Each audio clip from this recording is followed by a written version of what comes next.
Well, good evening, Spirit and Truth Sanctuary, and happy Wednesday to everybody. Hopefully it's been a joyful day for you. If it has not, take a big deep breath and just let it go. Yeah, everything that happens in our lives is not always personal. Sometimes when people around us are in a lower vibration, they tend to try to project that onto us. And so you can just let that go. It's not always about you. How about this? It's usually not about you. Let it go. Yeah, take a big deep breath and just say it's all good and it's all good. We're glad you're joining us on our Wednesday night study series. We are once again in Eckhart Tolle's A New Earth. What an incredible journey it's been. This is week 36, so I guess we're going on almost about probably eight plus months now in Eckhart Tolle's A New Earth. It has been what an amazing awakening for all of us, really going within and beginning to see that we are not our ego, we are not our identifications, we're not our careers, all these things all these labels that we carry, we're none of those things. That sounds a lot like Spirit and Truth, doesn't it? We are a spiritual community that realizes that we're bigger than the labels that we carry of race, gender, sexual orientation, religion, country, of origin, culture. We are spirits having a temporary, eternal spirits having a temporary earthly experience in this, what we call the material world. And so maybe this is our laboratory. Maybe this is our place to unfold and evolve. You want to start off with a crazy question tonight? What if we're in hell right now? What if this is where we learn? What if this is where we work out our salvation with fear and trembling? Who knows? We don't know. We are walking by faith one step at a time. All right, as is our custom this year, we're going to begin with our Fully Awake devotional. Today is April the 4th. We are in the month of April, which is the month of transformation. And so today's devotional is called One Heart at a Time. Before we jump into our affirmation, let's read our prayer of surrender together. If you have it there, come on, let's read together. Spirit of truth, carry me where you will. Bring to me what you will.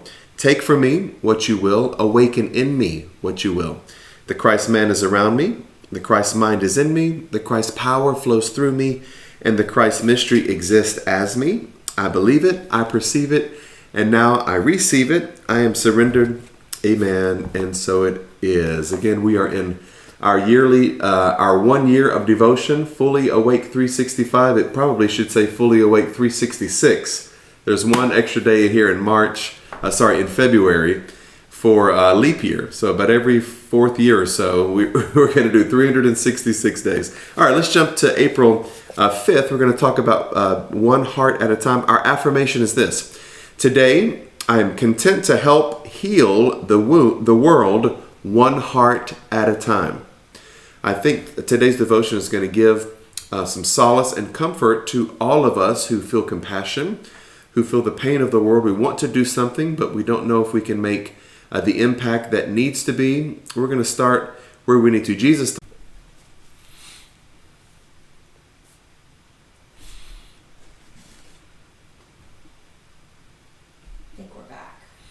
Okay, we think we're back. Forgive us for having a little bit of technical difficulties. Things aren't always perfect, but we certainly appreciate your patience. We're talking about our daily devotional, one heart at a time, and we were talking about the principle that Jesus taught. First in Jerusalem, then Judea, then Samaria, then the uttermost parts of the world. And so what does that mean for us? For us to help the world, sometimes we have to start first with ourselves, Jerusalem, then to our neighbors, Judea, or our circle of influence, and then if other opportunities open, then that's good as well. All right, let's jump in. Have you ever stood at the window or at your window and looked out as strong winds deposit leaves onto the yard? It took you hours to clean in what seems like mere minutes. My answer is yes. Hell to the yes. Yeah, I've blown a lot of leaves in my life and been like, oh Lord, all this work. A couple of weeks ago, my son and I went out we have all these sweet gum trees or gumball trees. I don't know what they're called. But man, they are a pain. They are a thorn in my side. And they drop all these gumballs. They get all in your yard. They get down into the concrete. They get into your dog's paws. They make the yard look crazy. They get down into the mud where you can't even barely rake them sometimes. I guess he and I picked up a couple of thousand gumballs, and had a big storm the next night, and we looked out in the yard for breakfast, and there was several hundred back on the ground again. Yeah, that's just how that goes. So what's the point of that? Nature has a way of keeping us humble and also showing us the meaninglessness of our arbitrary divisions. So the devotion goes on to talk about that the wind is really no respecter of persons. The wind is no respecter of houses, of property lines. Somebody who has a tree in their yard can blow all their leaves into... The wind doesn't know that there are boundaries, that there are ownership, or that we're segmented out into these dividing lines or fences or anything of that nature. So what is the point? So if we get frustrated and say, I'm never going to deal with leaves again, our yard will become saturated, muddy. It probably will affect the foundation of our house at some point. A lot of varmints grow in untended leaves that could get into your house and cause issues when you're trying to keep your house in order. Yeah. So what does that mean? It doesn't mean that we just quit.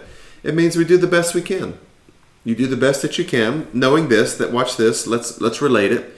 Healing the world is a beautiful concept to talk about or dream about, but sometimes it seems too big. Just like trying to get all the leaves up. Yeah.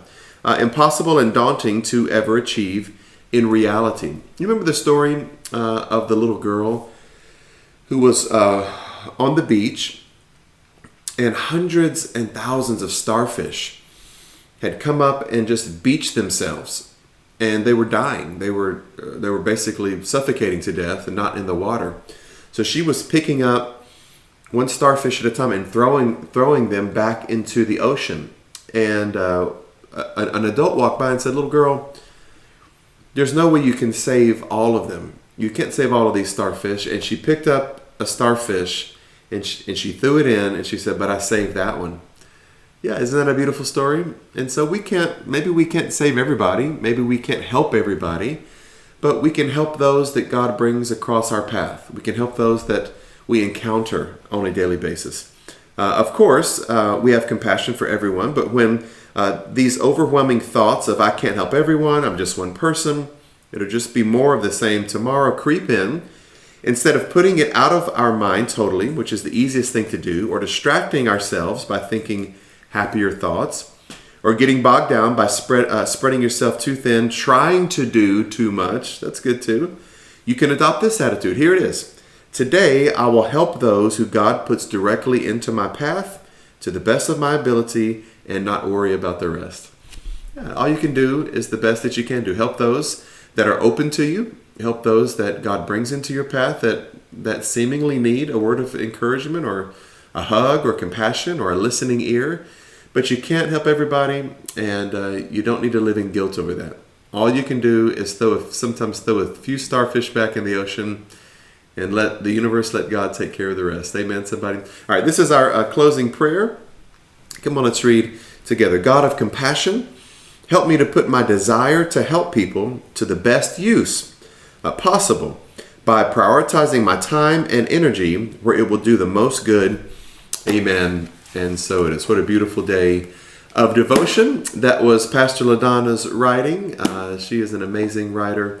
Just so grateful to have written this book with her. All right, so we're going to jump into tonight's teaching. If you'd like to download your notes in the event description, you certainly can do that. Welcome everybody once again to Spirit and Truth Sanctuary. Let's do this. Come on, let's take a big, deep breath, if you will.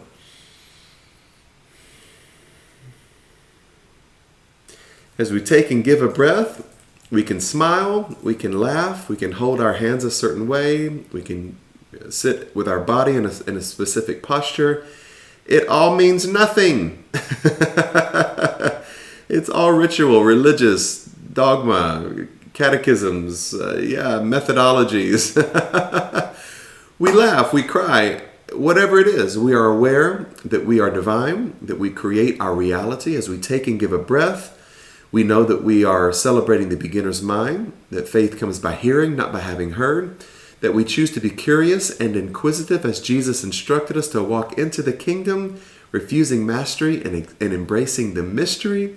We clear out now. We celebrate the Zen Bardo space. We walk into the Hindu Anatman, or the no self, knowing that Spirit will fill us full if we clear out yesterday's information. The name and nature of the Christ man and mind. Amen. Somebody, we've had some themes that have been showing up, particularly early on, that really kind of laid a foundation for us of how to approach the rest of the teachings. One is that we have the ability as sentient beings, as self-aware beings who can think past just the food that we gather or survival.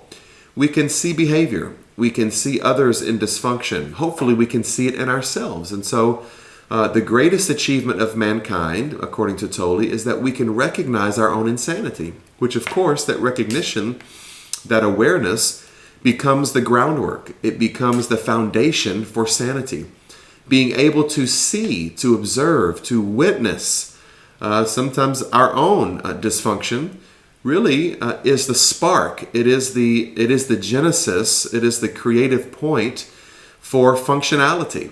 It's okay to see things. Part of change is not really making resolutions. I hate to say that, but they don't work. Or every year, people who make resolutions would radically change their life in January. It lasts until about February, maybe.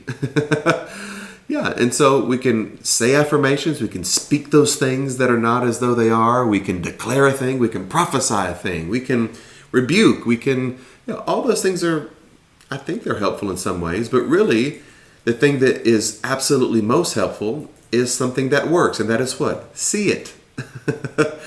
See it, survey it, own it. Yeah, see your insanity. See the things that cause pain in your lives.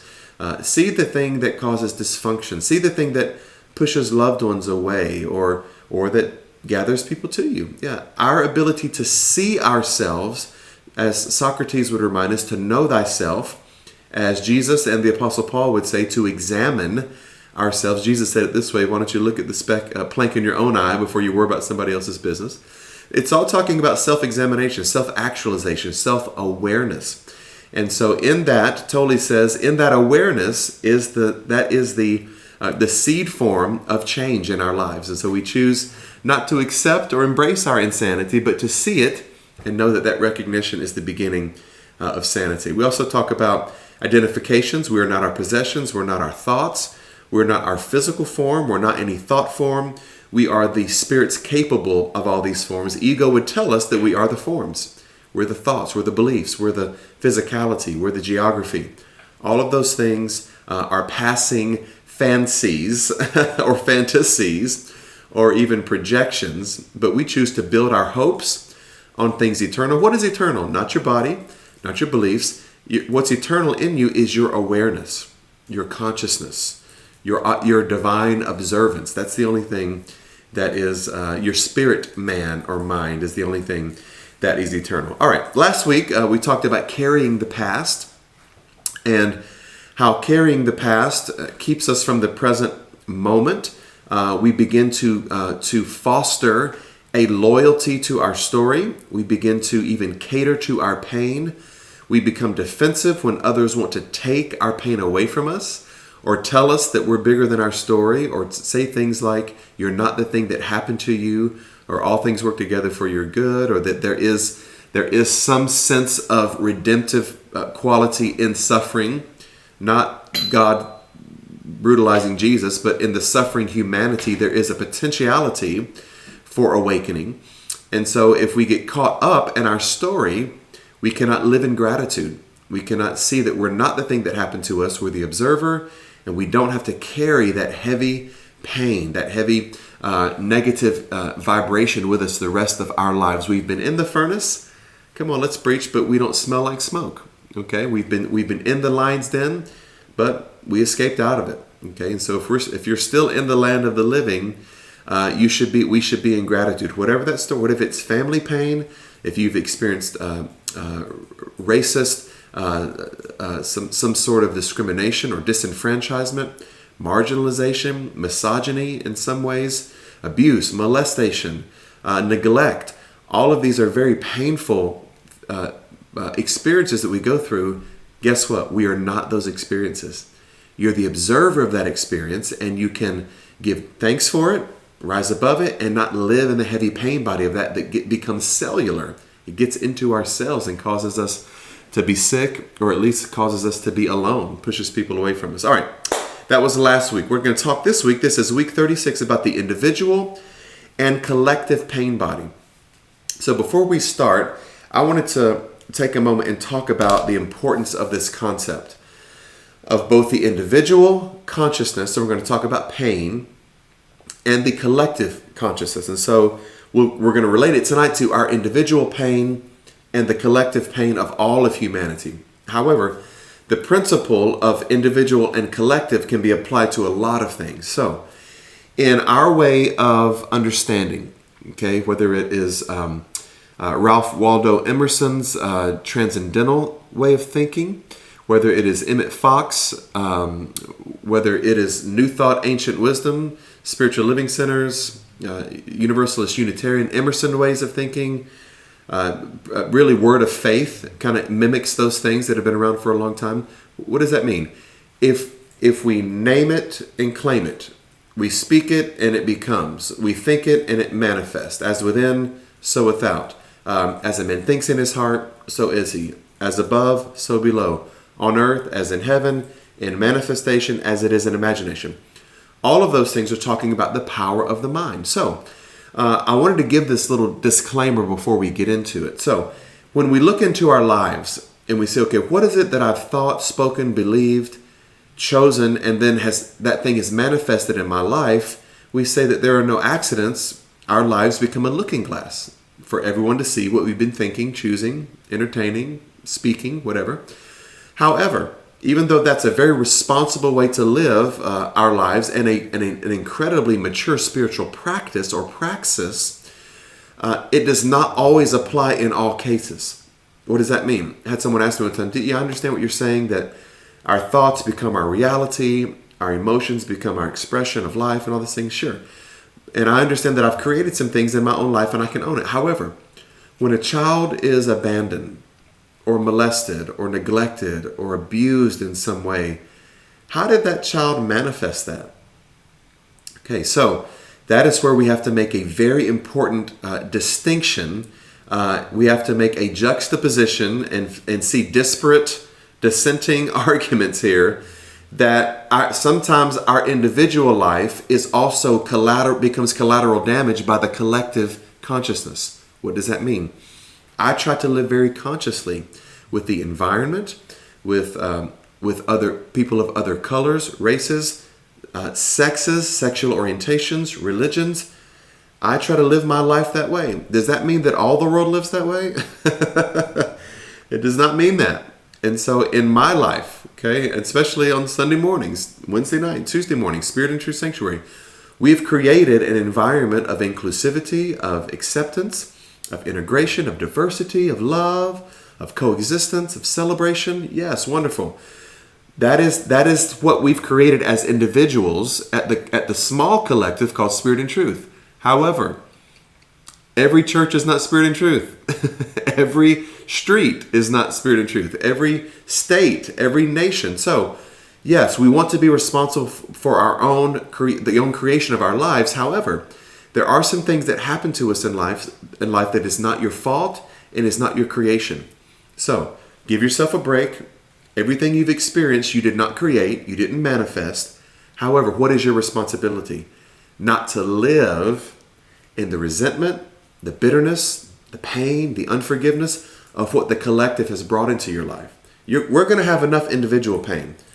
Choose not to wallow in that individual pain or the collective pain body. Hopefully everybody can make a distinction there between individual and collective. If we need more explanation, we can unpack it further. Okay, all right, let's jump in tonight. The individual and collective pain body. Any negative emotion that is not fully faced and seen for what it is in the moment it arises does not completely resolve. So, step number one, when we feel emotion, don't deny it, don't rebuke it, resist it, resent it. Recognize that it's there. The change is not in the denial or in the resentment. The change is in the recognition. Observe that it's there. It leaves behind a remnant of pain. Children, in particular, find strong negative emotions too overwhelming to cope with and tend to try not to feel them. In the absence of a fully conscious adult to guide them, a child, with love and compassionate understanding into facing the emotion directly, choosing not to feel it is indeed, at times, the only option for the child as they are experiencing that difficult emotion. And so we're going to come into now some teaching, some awareness that as children push negative experiences away from them, they choose not to emote with it. It doesn't mean that it's gone. It can resurface in our adult lives. Let's jump into it. Unfortunately, that early defense mechanism usually remains in place after the child becomes an adult. So we learn not to feel emotions that are overwhelming as a child, and that tends to follow that mechanism, that methodology tends to follow us even into our adolescent years, and then into our adult years, even as parents. Yeah, as career people, that it just follows us. The emotions still live in him or her, that child unrecognized that's now an adult, and manifest indirectly as anger, anxiety, outburst of violence, a mood, or even as physical illness. Interesting. In some cases, it interferes with, listen to this, or sabotages every intimate relationship. So when we deny as a defense mechanism pain, we also simultaneously deny sometimes good emotions that require vulnerability and trust and leaning in and being open and being vulnerable. Yeah, so when we close that part of ourselves off that kind of protects us from the negative emotion, we're also simultaneously closing ourselves off from love, from connection, from interconnectedness with other people, specifically sometimes with our closest loved ones. And so that it seems like at first maybe it protects the child, but then it actually sabotages the adult that doesn't know how to open up and relate with other people on an intimate level. Some have happier childhoods than others, but nobody gets through it without some emotional pain. Even if both your parents were enlightened, you would still find yourself growing up in a largely unconscious world. So, even if you were raised by awake parents, by conscientious parents who could walk you through emotion and difficulty and help you navigate through some lower vibrations in your childhood, it doesn't mean that was what you experienced at school or in junior high, or the bullies, or the snobs, or the popular crowd that said this or that, or a coach or a teacher who said something negative to you, or work, or going through a heartbreak or divorce or whatever, or failure, bankruptcy.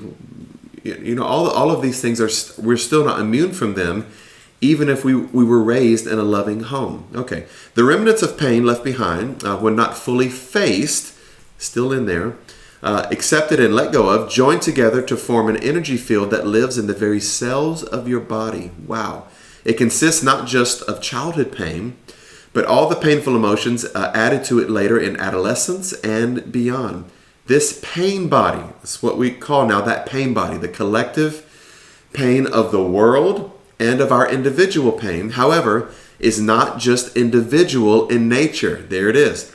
It also partakes of the pain suffered by countless humans through the history of humanity. And this collective pain body is still being added to on a daily basis. Wow. So personal pain, think about this, is reinforced by collective pain. And also adds to the collective pain. So think about that.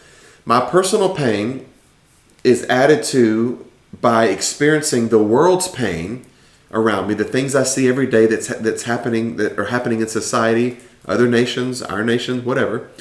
Okay, my personal pain is sometimes, I felt that, now I see it in the world. And guess what? The more I am in pain, the more I add to the collective pain body.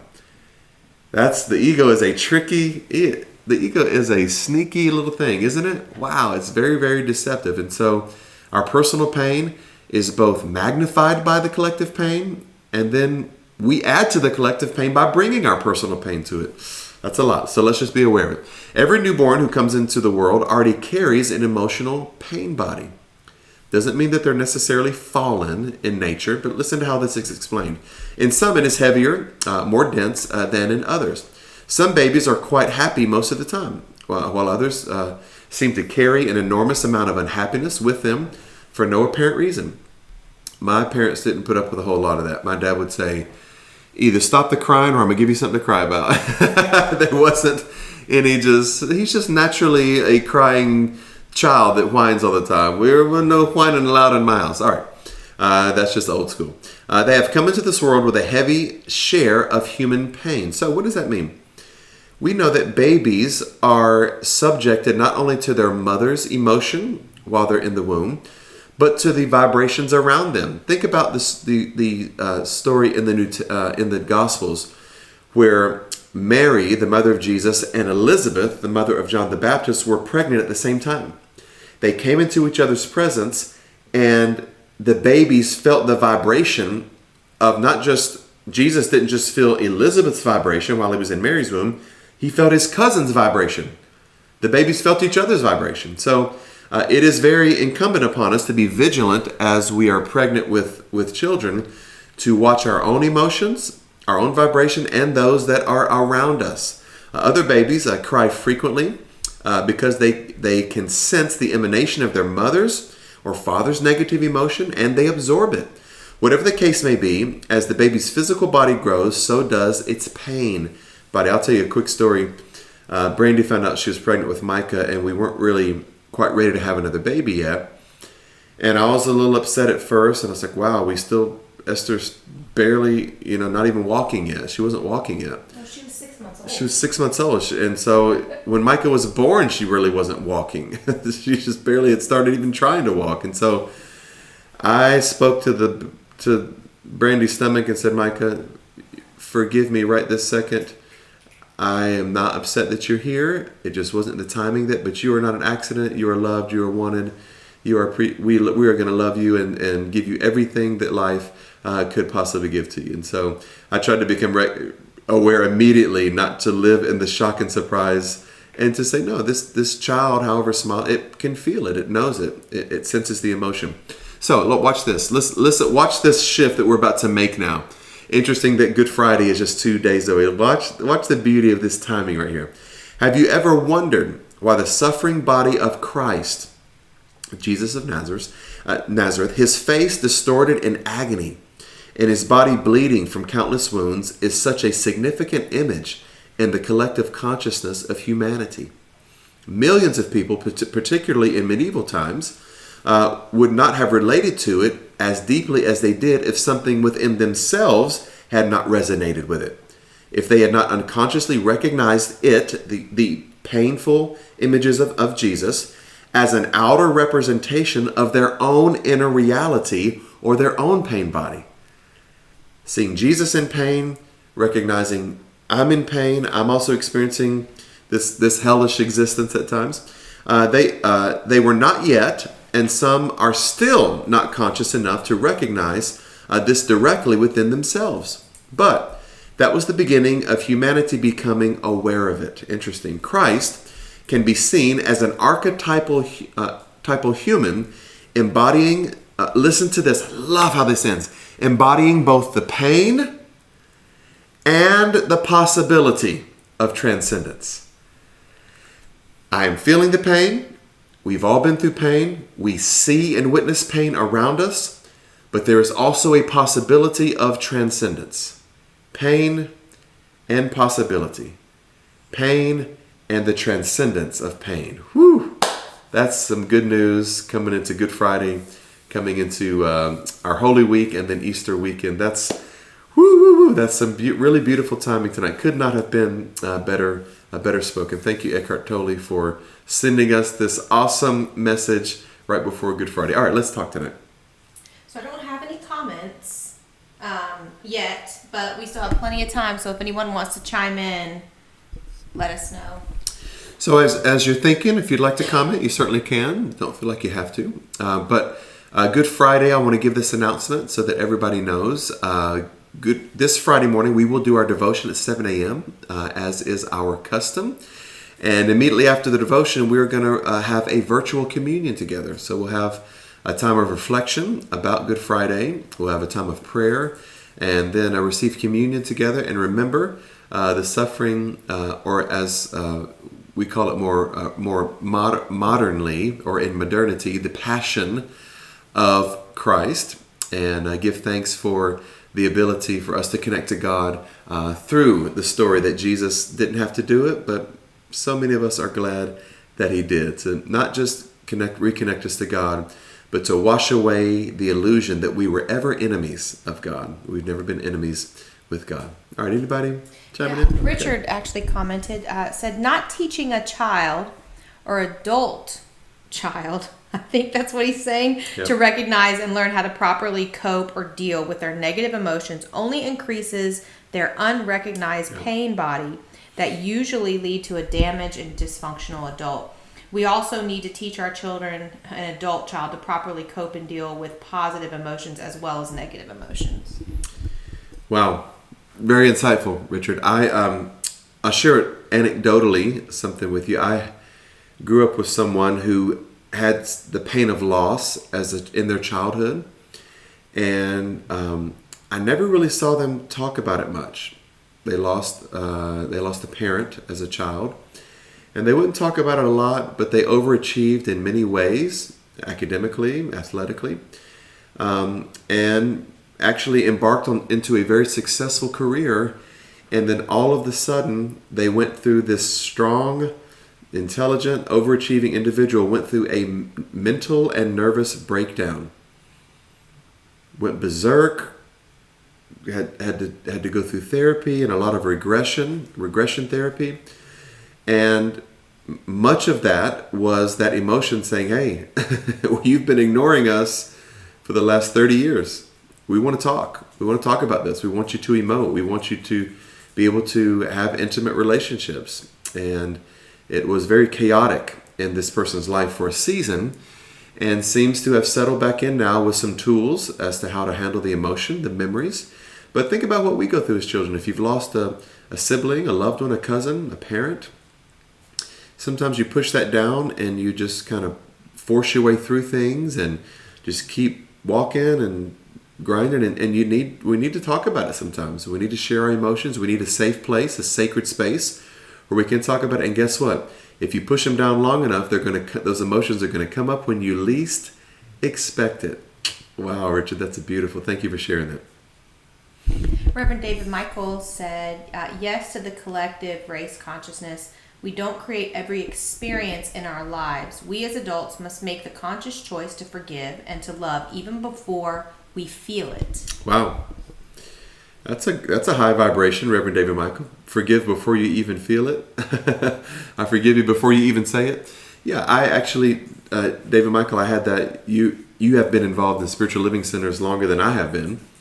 But that was one of my first questions. I was in Asheville, North Carolina, then back in Atlanta.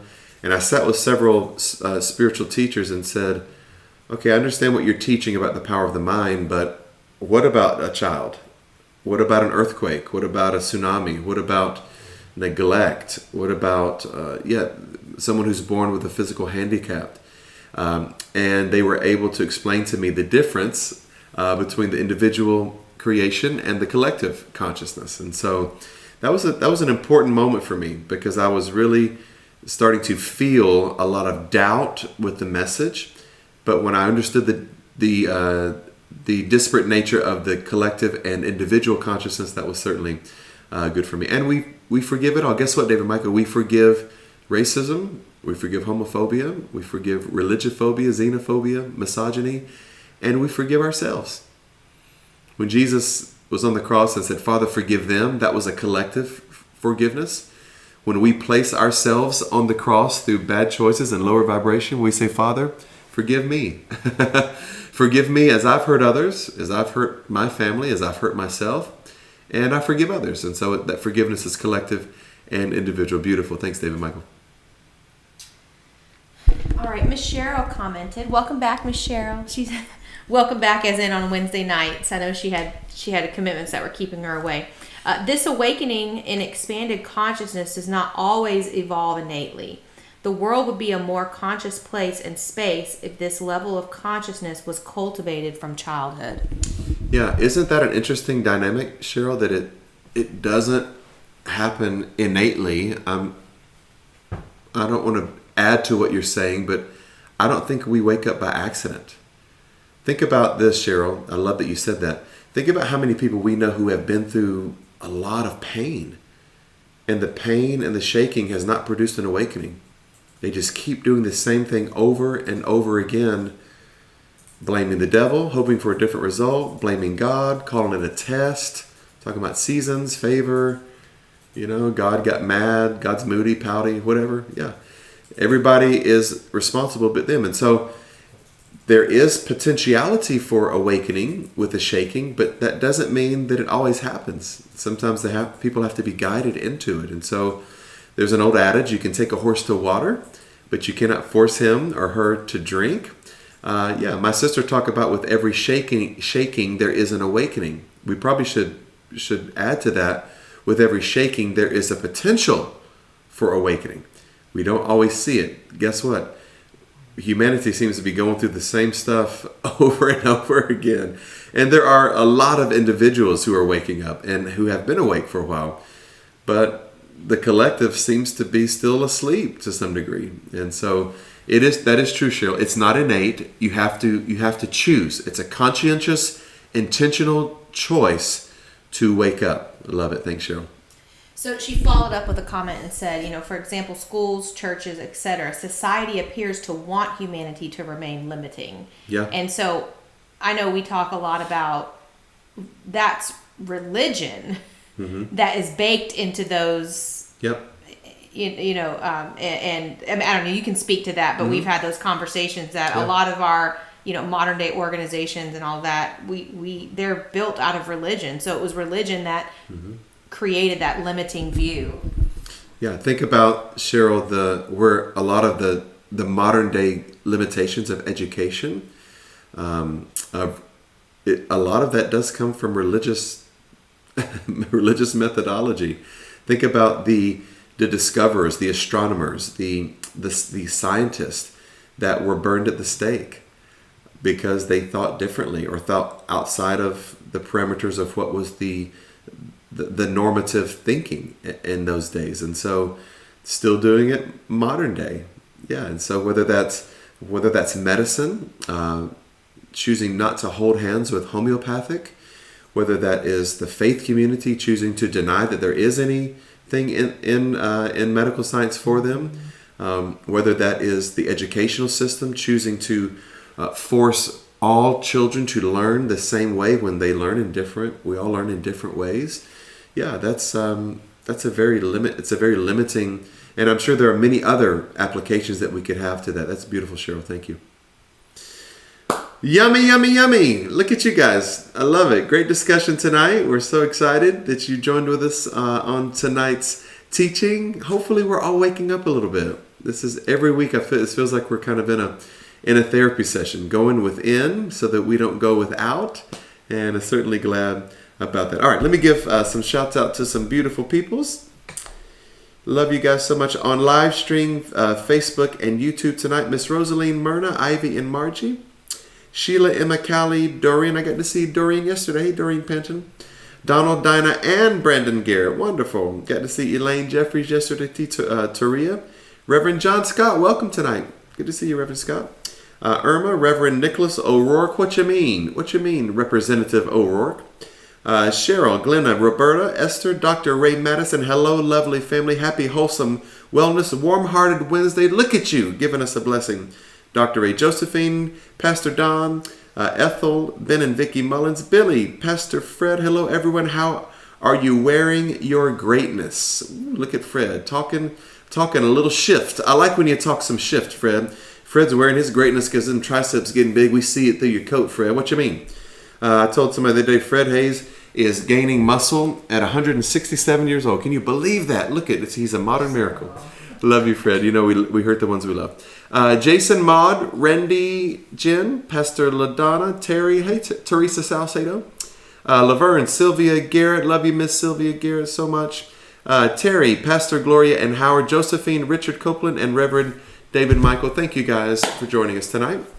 So since we have a little more time, we did have a comment come through from Miss Laverne. She said, it's difficult to love people who are hard to love, usually family members. We pray for them to change, but it is really up to them. Try to be patient, and they will usually come around.